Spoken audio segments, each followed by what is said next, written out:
Bom, boa noite. Eu sou a Franciele, eu represento a categoria adulta da 22ª região. Como tema da minha mostra é o folclore da mulher no tropeirismo. A escolha desse tema foi por uma identificação pessoal, mas também com a identificação do município, porque Rolante era pouso dos tropeiros. O tropeirismo teve uma importância fundamental para o Rio Grande do Sul, porque foi a ligação dele com o restante do Brasil e também na segunda fase, no tropeirismo doméstico, como um fomento comercial, na troca de mercadorias e na ligação entre uma cidade e outra dentro do próprio estado. Aqui eu tenho uma representação de uma tropa de mula cargueira ou arriada, que as duas significam a mesma coisa. E durante esse período do tropeirismo doméstico, a mulher apareceu de 3 formas nas minhas pesquisas. A primeira delas na ausência do homem, na ausência do marido, onde ela assume todas as responsabilidades deles e mais a sua. E esse foi um exemplo que aconteceu na minha família. O vô da minha avó era tropeiro e a vovó Brita assumia todas as responsabilidades e além disso ela era parteira. Então ela sempre saía à noite muito bem armada, com a sua pistola, que ela denominava de trabuco, e na casa dela o oratório era fundamental, e ela tinha no mesmo oratório a cruz e o trabuco. A sua cruz de procissão, ela utilizava para fazer promessa, ela fazia promessas para chuva, e quando isso não acontecia, ela afogava o crucifixo num riacho que corria atrás da casa. Também de costume é de levar o enxoval dentro de canastras, que são baús de madeira encapados de couro. E depois eles serviam como uma espécie de baú para casa. E de costume tropeiro dela, que permanece na minha família até hoje, é a paçoca de amendoim, que é socada no pilão. E se vocês quiserem experimentar,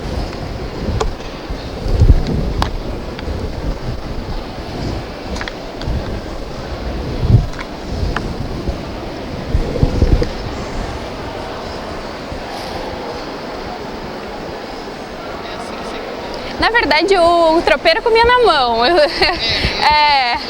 Mas eu... É muito delicada essa colher de morango.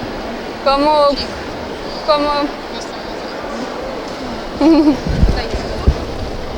que eu vou fazer? Tem açúcar? Tem. Vai amendoim, açúcar mascavo e farinha. Qual farinha? Farinha de mandioca. A segunda forma que a mulher aparece é como tropeira.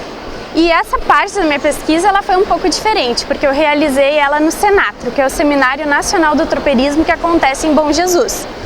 E lá foi uma forma bem diferente, porque eu participei das palestras, foram conversas informais ao longo dos 2 dias. E lá eu encontrei registros de 2 mulheres tropeiras, Isabel e Benta. A dona Isabel sempre foi tropeira, ela abriu mão de casar e ter filhos para seguir com a profissão. Já a dona Benta casou, teve filhos, mas o marido morreu cedo e deixou ela cheia de dívidas. Então ela se obrigou a ser tropeira, assumir a função dele, e com o seu tino comercial em pouco tempo ela deu a volta e comprava bois magros, engordava, vendia e conseguiu formar um filho, um engenheiro agrônomo, que é o maior orgulho dela. E essas 2 tropeiras se vestiam de homem para se camuflar nesse meio masculino e não se expor a uma questão de vulnerabilidade. Aqui eu tenho uma foto de como aproximadamente, essa aqui é a dona Isabel, como aproximadamente elas se vestiam.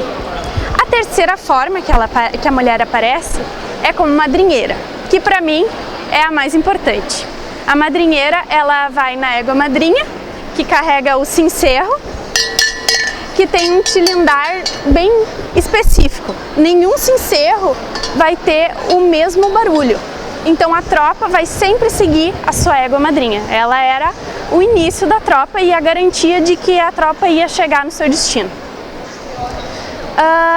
Essa madrinheira, a Dona Vera, ela foi madrinheira dos 8 aos 12 anos, saindo de Bom Jesus e indo a Santo Antônio da Patrulha, passando por Rolante, que é a minha cidade. Quando ela chegava em Santo Antônio da Patrulha, o avô dela dava para ela um saco de amendoim doce, que é o cri-cri, que é a recordação que eu tenho dela e que é a mesma recordação que eu gostaria que vocês tivessem dela. Tá.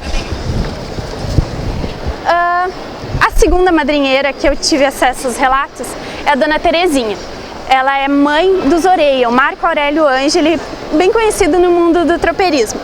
E ela me contou que quando ela foi madrinheira, a responsabilidade dela era quando chegasse no pouso, que era o lugar onde eles dormiam, que era tipo uma espécie de acampamento, ela tinha que chegar no acampamento, buscar as madeiras para fazer o fogo e preparar o café de cambona, que é uma característica dos tropeiros. O café de cambona, ele vai a água quente, o pó do café e um tição que submergir, daí baixa o pó e tá pronto o café. As tralhas vinham todas na bruaca, que é uma espécie de bolsão de couro. E como eu não tinha condições de fazer para vocês na hora, eu trouxe o café de cambona, caso vocês queiram experimentar.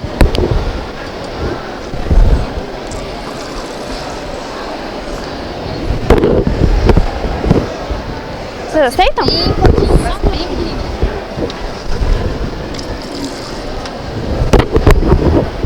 Até porque ele é bem forte. É.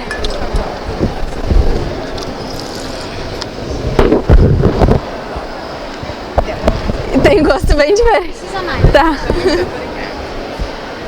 A Dona Terezinha me contou que o mais importante no chegar era amarrar a égua madrinha para garantir que a tropa não se desintegrasse. E isso aqui é uma soga, né, que é uma espécie de corda, feita de crina e cola de equinos. Na atualidade, nós temos duas mulheres que participam da tropeada Cristóvão Pereira de Abreu, que é da minha região, na qual meu pai também faz parte. E a Dona Beth, que é a esposa do Marco Aurélio, mantém vários costumes tropeiros. E entre eles o folclore de fazer as próprias peças que compõem as peças tropeiras. O Marco Aurélio faz as peças mais brutas e ela faz esse bacheiro, que serve para diminuir o atrito, né, da cangalha com o animal, feita de lã, que isso aqui é dela, é ela que fez, o tear também é dela. A soga também foi ela que fez, essa aqui. E o cencerro é da mãe do Marco Aurélio, né? Que foi da época que ela foi madrinheira. Essa pesquisa para mim, ela é muito importante. Eu fiquei muito realizada porque eu pude fazer uma homenagem para essas mulheres que foram tão guerreiras em tempos tão difíceis. E para mim fica a marca de resistência e fibra delas, porque por mais que os anos tenham se passado, as mulheres continuam buscando vez e voz, né? Então isso para mim foi o mais importante. Não sei se você tem alguma dúvida.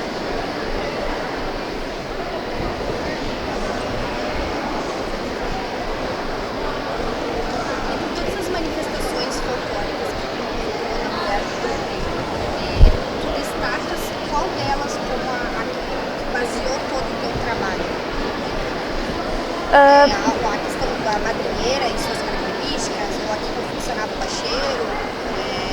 A madrinheira. Para mim, a madrinheira é a que tem manifestações folclóricas mais expressivas e mais específicas, e também assim pela questão da representatividade dentro da tropa, porque ela garantia todo o resto, né? No caso assim, caso ela não amarrasse a égua madrinha, ou caso ela não soubesse o caminho e desviasse, ela estaria comprometendo todo o trabalho. Então, naquele momento, os homens e os demais que estavam na tropa tinham que confiar inteiramente nela. Mas eles sabiam que ela seria uma mulher? Elas trocaram, né? Assim, ó, a dona Vera era o avô dela que era dono da tropa. Então ele sabia, mas ele vestia ela de menino. Sim, em relação aos outros. Ele sabia, ele era o dono da tropa. Na questão da mãe do Marco Aurélio também, os participantes da tropa, que era uma questão mais familiar, também sabiam. Já no caso da dona Isabel e da dona Benta, em alguns momentos elas não deixaram isso claro, né? E outros momentos, sim. Né? Esse seria o aspecto principal entre todos os componentes. Entre todos, eu considero a madrinheira. Parabéns.